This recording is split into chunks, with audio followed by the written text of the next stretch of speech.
Alan Doyle, who we welcome back to the program. Third solo project to look forward to, as well as a second book. The solo project is called A Week at the Warehouse. Good morning to you. Good morning. Thanks Welcome for having to me. Calgary. Like morning television, normally I'm half asleep, but I just came up from home yesterday, so I'm still on Newfoundland time. So when I woke up at 5:30, it was really like 9:30 or something like that. Well, So I feel good. You feel good. You feel awake and spry. And, No. well, you must be used to different time zones. And Well, living in Newfoundland is that you're always traveling, right? If you want to go to work, you almost every job starts with an airplane. So Exactly. Great to be here. I must say, and Calgary's looking good, and we're heading up to Edmonton tonight to do a big show at the K Days, and just popping in a few places to promote the new single and the new book and the new record and lots of new things. Yeah. Okay, let's talk about the music, because you paired with Bob Rock, who was your first choice, and tell us about how you connected yourself to Bob Rock. Bob, he's been a hero of mine for the longest while, and because growing up a kid in the '80s, most of my favorite records, were Metallica. Yeah,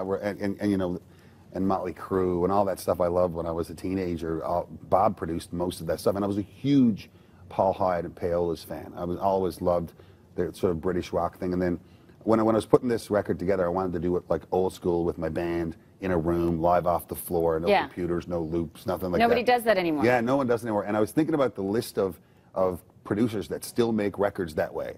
And the first guy that came to my mind was Bob Rock. Bob Rock does it like that. And I said, well, how in God's name am I ever going to get to meet Bob Rock? And I thought about Jan Arden, because I know Jan's a hero of mine, of course, as well, and I've known her a long time, and she's amazing. So I sent Jan a note, and I said, Jan, I have a couple of songs that I'd like Bob Rock to hear, because I think he might like it.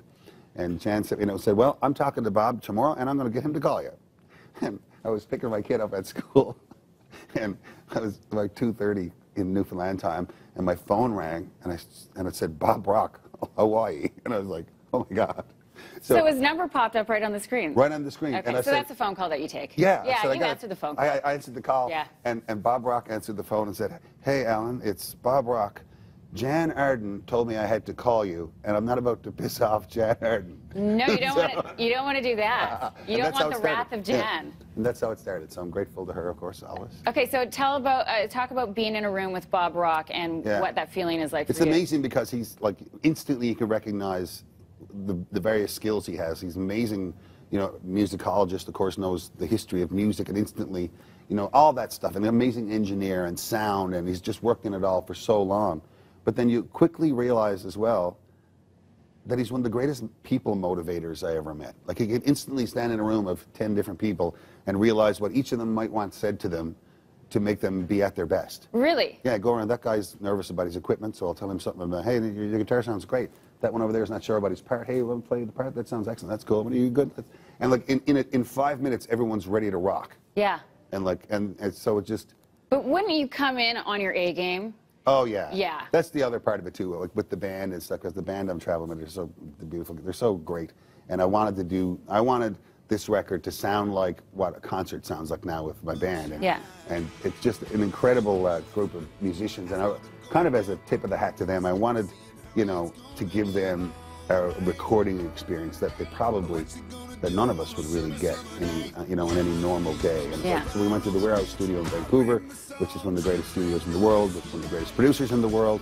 And we set up for a week, and we did the record. It's called A Week at the Warehouse, and Summer Nights, playing Here's right there. the first single. Okay, so the single is out. This one's available. And did you come in with music written, or did you come in expecting to collaborate and sort of we had all the songs written and done, and the band knew how to play versions of them, and we all went in with our eyes wide open and ears wide open to change whatever Bob would suggest for us to change. And we did a lot of changing on the fly, and it's one of the great things about the band, of course, is that they can do that, no problem. Yeah. So there's a lot of spontaneity on it and stuff like that, but yeah, it was just an amazing old school kind of musical experience. Amazing. Okay, so the full album, that single is available now. That one's out, and the album we can look forward to in October, along with your second book.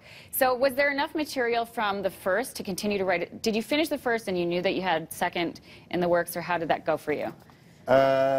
Well, I finished the first book called Where I Belong, about growing up in my little fishing town in Newfoundland, and I had no idea if anyone would like it, because I think when I was sort of asked to write a book, everyone might think it might be like a great big sea story or a Canadian musician story, and what I delivered was this tale about growing up in a little fishing town in Newfoundland.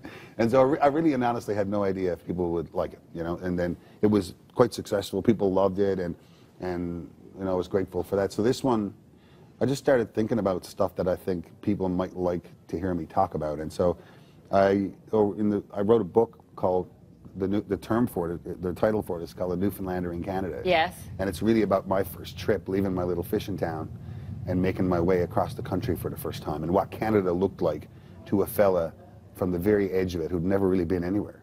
Right. Yeah.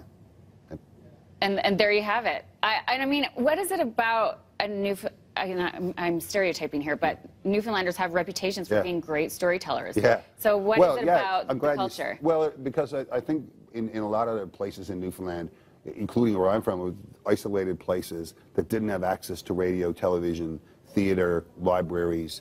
So you're all the culture, all the entertainment, all the storytelling was homemade. Right. No one's showing up on Friday night to play music for you in Petty Harbour in February. Yeah. So if you want some, you better play it yourself. You're playing it around the campfire. And the whole thing about storytelling as well is that it's, you know, our history's kind of been recorded in orally, whether in song or in stories and the like. So, yeah, you need to be a good storyteller if you want to get your story in the queue, because there's lots of other good ones, and good storytellers beget storytellers, and not to mention the fact that we probably just loves talking and loves hearing ourselves talk. Well, we could talk for hours, but unfortunately we're out of time. But things to look forward to: a week at the Warehouse, October the 13th, October the 17th for the memoir, A Newfoundlander in Canada. Alan Doyle, always a pleasure. Thanks so much for having me. Continued success. Yes, Cheers. safe travels, and I'm sure we'll see you again. And